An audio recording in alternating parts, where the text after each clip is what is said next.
第一組緊急訊息，先睇塔羅牌。第一組，第一組你嘅緊急訊息係咩呢？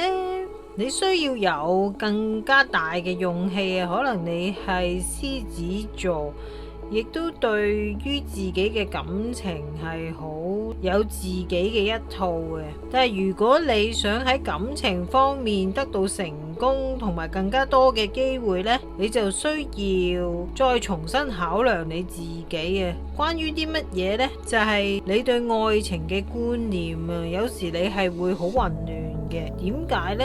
當你能量好嘅時候呢，你就會好平衡到你自己嘅，或者你喺感情裏面已經有一個 set 好嘅 image 你要打破佢點解呢？可能你會想維持一定嘅吸引力，而去將自己嘅 standard 呢就降低咗，亦都可能因為自己嘅野心或者慾望而去將貨就價，感覺到，所以你真係要呢個天使提你，你係需要再重新考慮你對感情方面嘅觀念啊。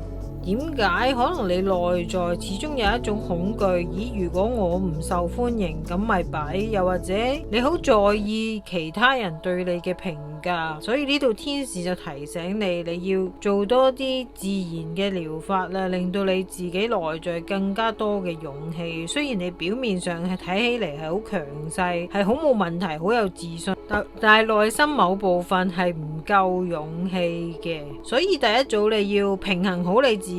如果唔平衡好而又欲念過強嘅時候呢，就容易有啲摧毀性嘅動作哇，甚至乎有玉石俱焚 feel 第一組你嘅愛情緊急訊息就係你需要重新考慮你自己對於感情方面你要細細思考點解？其實人生有好多方面，唔單止喺感情，可以增加更加多嘅樂趣同埋享受。而家感覺到你唔係好享受喺感情裏面，唔係咁享受雖然你嘅蘇眉呢就已經出現咗啦，可能你就會覺得混亂同埋唔肯定，你會覺得又想揾佢，但係又礙於面子嘅關係又唔想揾佢，所以個 message 寫完又刪，刪完又寫其實機會係等緊你，同埋你係有成功嘅可能㗎尤其是係處理你感情方面嘅問題，亦都有好多天使同埋人幫助你嘅，係幫到你嘅人會出現。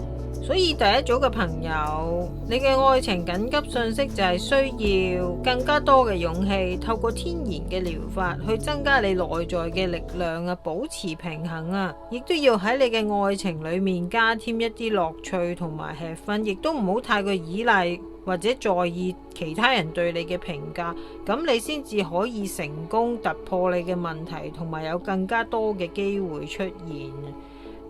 此外，單身嘅朋友，你係會有一啲同你心靈契合嘅人出現嘅如果你係猶豫或者覺得曖昧，又或者自己唔肯定嘅話呢，你就需要多啲獨處嘅時間，或者揾一啲幫到你嘅人，或者揾天使幫助你啦。而如果你而家出現喺你附近嘅人，你都唔係太滿意嘅話呢，亦都有好多機會出現嘅。如果你有2個以上嘅人出現對你有好感呢，你就唔好太貪心啦。雖然你係要響戀愛方面係增添更加多嘅樂趣，但係就唔好太貪心，個個都想要啦。呢一個就係第一組愛情緊急訊息，希望你可以勇敢平衡好自己，喺戀愛方面有更加多嘅樂趣，成功解決你嘅問題，又會有好多機會等緊你，但係要注意唔好太貪心啦。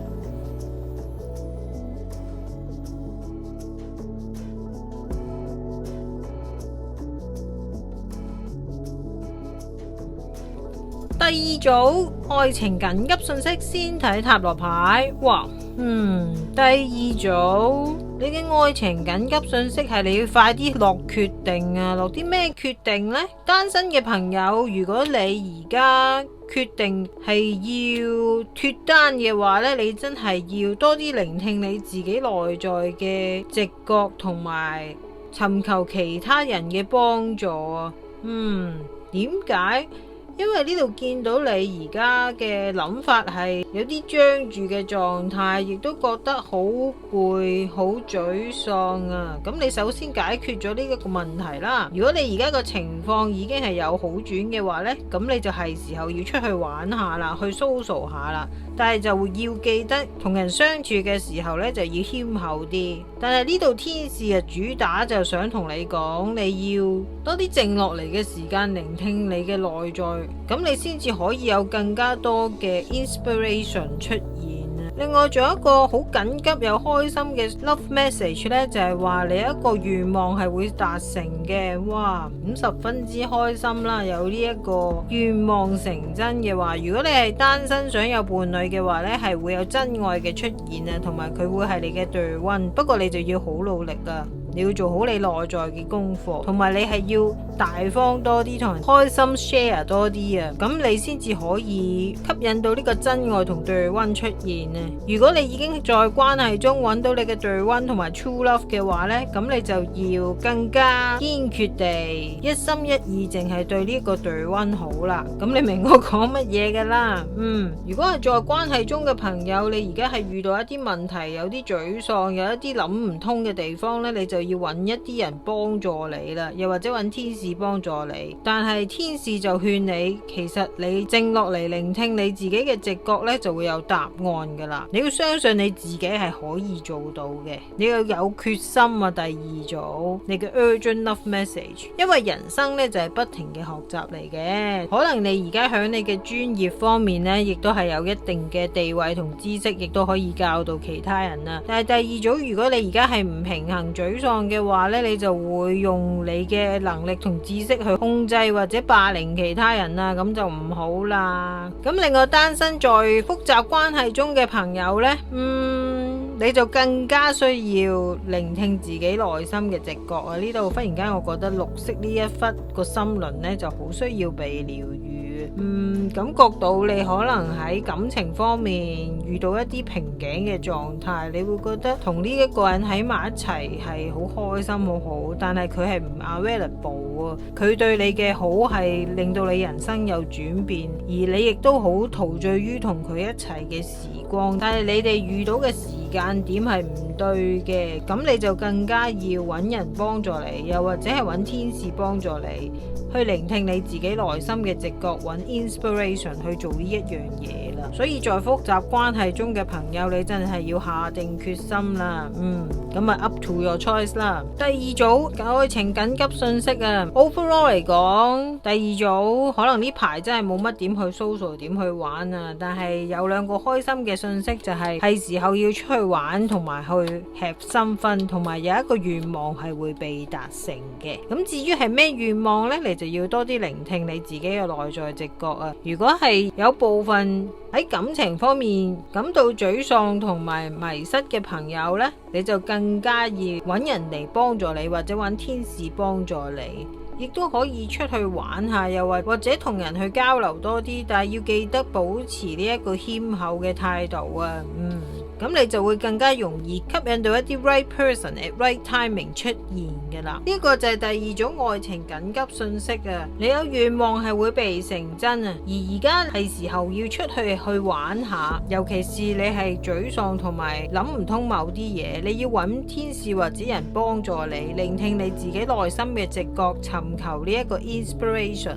如果你係有對象嘅話，你記得 be humble， 盡你所能對你嘅愛人好，同埋分享一切，切斷負面諗法同埋其他慾念，專心一意對你嘅對溫，就係咁啦。呢一個就係第二組嘅解說，希望可以幫到你啦。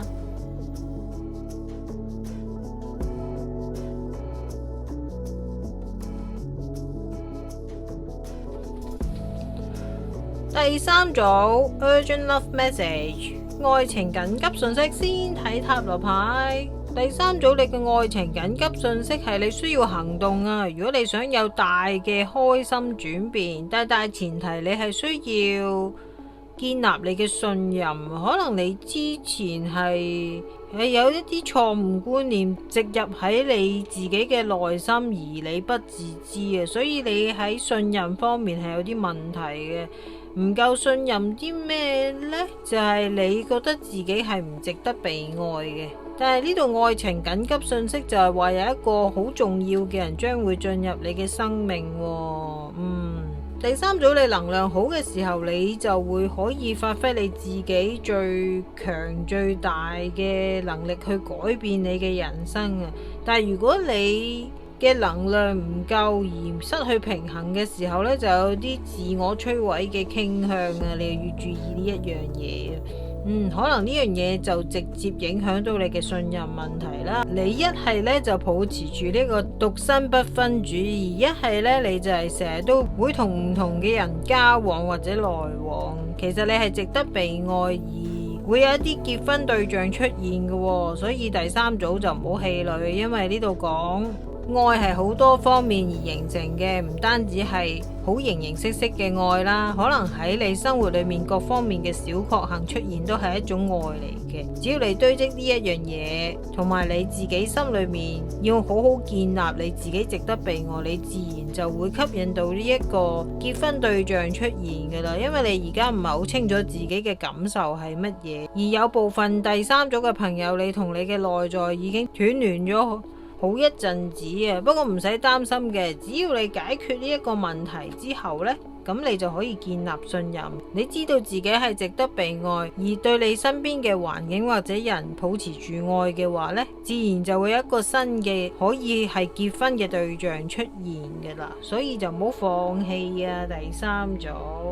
因為你只要行動嘅話呢，就會有更大更開心嘅轉變。第三組可能你係一個自尊心好強嘅人嚟嘅，你可能就係唔接受批評。如果一啲善意嘅批評可以令到有改善嘅話呢，就不妨接受。你要嘗試接受呢一樣嘢，咁你先至可以解決到你一路以嚟嘅問題。可能你喺感情方面有啲錯誤嘅觀念，你真係要解決佢。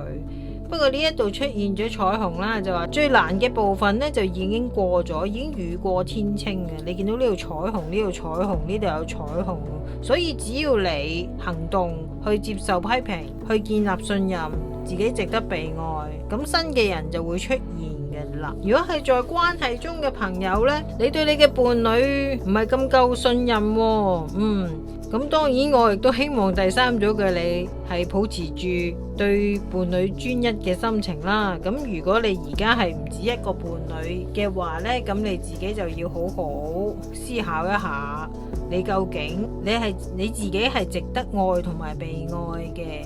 如果你想有更開心大嘅轉變，因為你而家唔係好清楚自己嘅真正感覺啊，同你自己內在唔係好連結，你有啲重量唔重質啊，你可能覺得多就會好咯，但係可能呢一啲就係你一路以嚟錯誤嘅觀念啊，對於感情。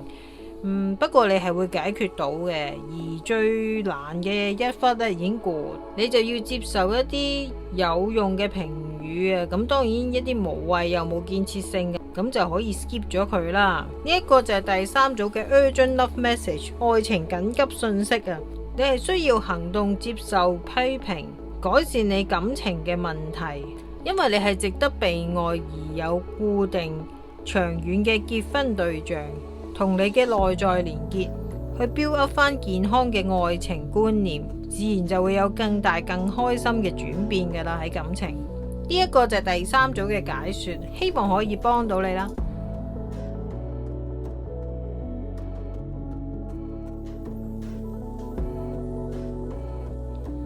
第四組愛情緊急訊息，先睇塔羅牌。第四組啱啦。你睇到呢個訊息，而家你唔會再逃避嘅啦，你知道已經避無可避嘅，一定要變。呢度天使亦都加碼同你講啊，你係 ready 嘅啦，可以迎接呢個感情上面嘅豐盛啊。係咪好振奮呢？但係咁亦都有功課要做嘅。其實亦都對於感情呢一個項目呢，你一講起感情呢，就會好有活力嘅。但係呢，你就有好多舊有嘅嘢要清一清先啊。首先你要知道你而家嘅問題核心係乜嘢呢？你嘅真相，我而家見到就係你嘅 control issue 都幾強嘅，可能你會覺得你係好需要再控制，但係好多嘢除咗你自己之外呢，係唔可以控制。咁當然感情亦都係啦，可能你而家有一個對象，你係好想同佢喺埋一齊嘅，都有幾多信息嘅。可能你有一個對象，你嘅前度你好想同佢喺翻埋一齊啊，亦都希望佢唔會同其他人一齊。不過你首先要問清楚自己，其實你想要真正嘅感情係咩呢？其實你自己係咪想控制呢一個人喺你身邊呢？咁樣你要深思呢一樣嘢啦。我會感覺到你嘅心輪係需要療愈啊。可能喺感情方面，你有一啲嘢係唔原諒你自己嘅。首先你要學習原諒先，亦都要放棄控制，向呢一個宇宙臣服啊！就係點呢？如果一段感情過去咗，你就由佢過去啦。如果你哋係注定喺埋一齊嘅話呢，就自然都會喺埋一齊嘅。另外有一部分第四組嘅朋友，你需要學習原諒以前喺感情上令你受傷嘅人啊。唔單止係感情方面啦，可能係親情友情方面都係，因為呢樣嘢如果你唔原諒嘅話呢，係令到你嘅感情削弱同埋唔夠健康。可能你會話我唔可以原諒佢哋做咗啲嘢真係令到我好唔開心，好傷心。係呢個明白嘅，但係原諒係可以令到你有更加多嘅內在平靜啊。可能你而家每提起佢哋呢，都係會好激心或者好有情緒喺裏面，所以你真係要將呢一個真相令到你好有情緒嘅人啊、事啊、物啊，要 let go， 你要放棄控制。好，我哋講啲開心嘢啦。第四組，係啊，頭先都講過啊，唔單止喺感情方面，可能你屋企方面都有啲嘢要處理啊。咁你真係要嘗試 release 你嘅 control 啊，同埋要原諒你嘅家人啊。我都知比較困難嘅，不過你係 ready 噶啦。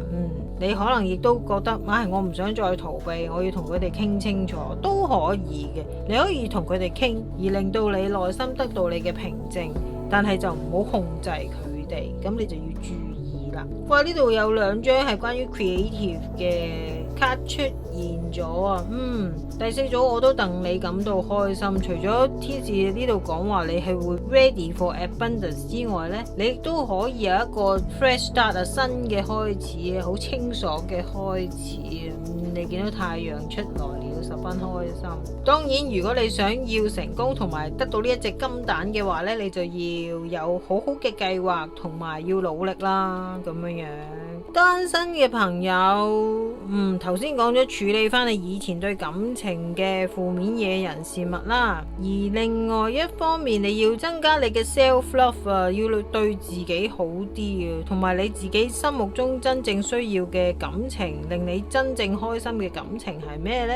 咁樣你要做下呢樣嘢。可能你呢一排都會做嘢做得攰，亦都唔知道為乜忽然間人生覺得冇乜意義，咁你就要嘗試動身去一個小旅行啦。咁你就會 get 到多啲 inspiration， 而知道自己想要啲咩。